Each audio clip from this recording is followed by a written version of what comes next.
السلام علیکم اسٹوڈنٹس، کیسے ہیں آپ لوگ؟ آج آپ کا اردو لیکچر ہے براج ہفتم کے لیے کہانی، جس میں ہم کہانی لکھیں گے۔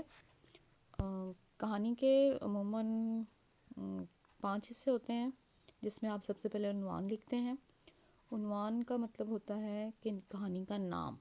اس کے بعد آپ آغاز لکھتے ہیں کہ کہانی کہاں سے شروع ہوئی ہے۔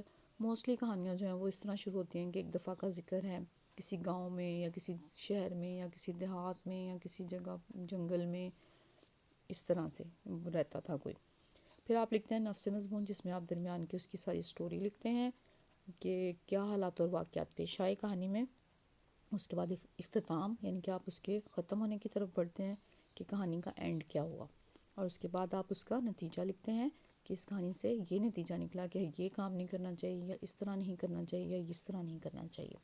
یہ تو ہو گئے آپ کے کہانی کے حصے۔ آج جو آپ نے کہانی لکھنی ہے وہ اپنے خاکے کی مدد سے کہانی لکھنی ہے۔ خاکہ اس میں موجود ہے، خاکے کو دیکھنا ہے آپ نے، اور خاکے سے آپ نے کہانی لکھنی ہے اپنی بے کاپیز پر۔ بے کاپی پر آپ نے کہانی لکھنی ہے۔ خاکہ دیکھیں، گاؤں میں گڈریا، جنگل میں بھیڑے چرانا، شرارت سوجنا، اونچے ٹیلے پر چڑھ کر زور سے چلانا، شیر آیا، لوگوں کا بھاگنا، ہنسنا اور کہنا کہ مذاق تھا، اکثر یہی کرنا، لوگوں کا فیصلہ کہ آئندہ مدد نہ کرنا، پھر سچ مچ شیر کا آنا اور چلانا، لوگوں کو بلانا لیکن کسی کا نہ آنا، شیر کا چیر پھاڑ کر کھا جانا۔ اب جو خاکہ آپ کو دیا جاتا ہے اس کا مطلب یہ نہیں ہوتا کہ یہ جہاں پر جو بلینکس ڈاٹ لگے ہوئے ہیں آپ نے ان کو فل کر کے اور کہانی لکھ دینی ہے۔ کہانی کا مطلب ہوتا ہے کہ اس کو بنا کر اس کو آپ نے کہانی کی صورت میں ایک لکھنا ہے۔ فل ان دا بلینکس نہیں آپ نے کرنی کہ بلینکس فل کر کر اور آپ نے اس کو ایک کہانی کی شکل دے دینی ہے۔ آپ نے اس کو باقاعدہ ایک کہانی کی صورت میں لمبا کر کے اور اس کو سارے حالات و واقعات لکھ کر اس کو آپ نے بیان کرنا ہے۔ اس میں آپ کے اینڈ میں نتیجہ بھی دیا گیا ہے کہ جھوٹے پر کوئی اعتبار نہیں کرتا اور ہمیشہ سچ بولنا چاہیے۔ عموماً جو ہے وہ نتیجہ بھی آپ نام کے طور پہ عنوان کے طور پہ لکھ سکتے ہیں، لیکن اس کا عنوان آپ جھوٹ کی سزا بھی لکھ سکتے ہیں کہ وہ جھوٹ بولتا تھا نا، لوگوں سے مذاق کرتا تھا۔ کیا تھا کہ ایک دفعہ کا ذکر ہے کہ گاؤں میں ایک گڈریا رہتا تھا۔ گڈریا ہوتا ہے جو ریوڑ کو لے کر جاتا ہے، چراتا ہے، ان کی دیکھ بھال کرتا ہے، ان کو کھانے کے لیے لے کر جاتا ہے، گائیں بھینس بکریوں کا ریوڑ جو ہوتا ہے اس کو۔ تو گاؤں میں ایک گڈریا رہتا تھا اور وہ روز اپنی جو بکریوں کو چرانے کے لیے جنگل میں لے کر جاتا تھا۔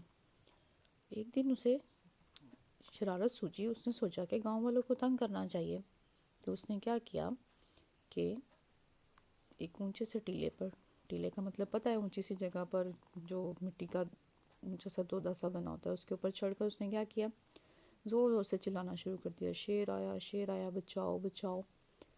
اس کے بعد گاؤں والے جو تھے وہ فوراً کلہاڑیاں اور لکڑیاں لے کر بھاگے کہ اسے شیر سے بچانے کے لیے، لیکن جب وہ وہاں پہنچے تو کیا دیکھتے ہیں کہ کوئی شیر نہیں تھا۔ وہ لوگ بہت حیران ہوئے، انہوں نے پوچھا کہ شیر کہاں ہے، تو آگے سے گڈریا جو تھا وہ ہنسنے لگا اور کہنے لگا کہ شیر تو نہیں تھا، میں نے تو مذاق کیا تھا۔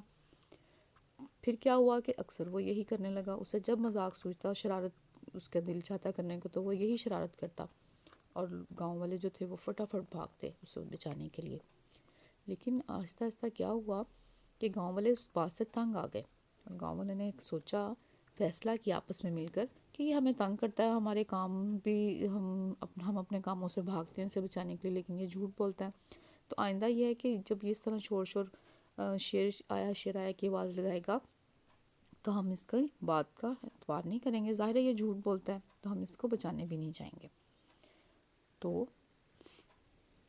ایک دن کیا ہوا کہ اس کو اسی طرح اس نے دوبارہ مذاق کرنے کی کوشش کی، لیکن اس مرتبہ گاؤں والے نے چونکہ فیصلہ کر لیا تھا کہ وہ اب اس کی بات پر اعتبار نہیں کریں گے، تو وہ چیختا رہا چلاتا رہا، اور یہ کیا موقع تھا کہ اس وقت اصل میں سے شیر آ گیا تھا، لیکن گاؤں والے اس کی اس کی سچ بات کو بھی جھوٹ سمجھتے ہوئے اس تک نہیں پہنچے اسے بچانے کے لیے، اور شیر جو تھا وہ اسے سچ میں چیر پھاڑ کر کھا گیا، اور یہ اس کا انجام ہوا جھوٹ بولنے کی وجہ سے۔ تو ہمیں کیا کرنا چاہیے نتیجہ کہ ہمیں جھوٹ نہیں بولنا چاہیے، اور یہ بھی کہ جھوٹے کی بات پر کوئی اعتبار نہیں کرتا۔ اب آپ نے اس کو، میں نے تو ذرا آپ کو پھر بھی شارٹ تھوڑا کر کے بتا دیا. آپ نے اس کو ایک پرفیکٹ کہانی کی صورت میں اچھا سا کر کے لکھنا ہے اور پھر آپ نے یہ کام چیک کروانا ہے. اگلے لیکچر تک کے لیے اجازت دیجیے. اللہ حافظ.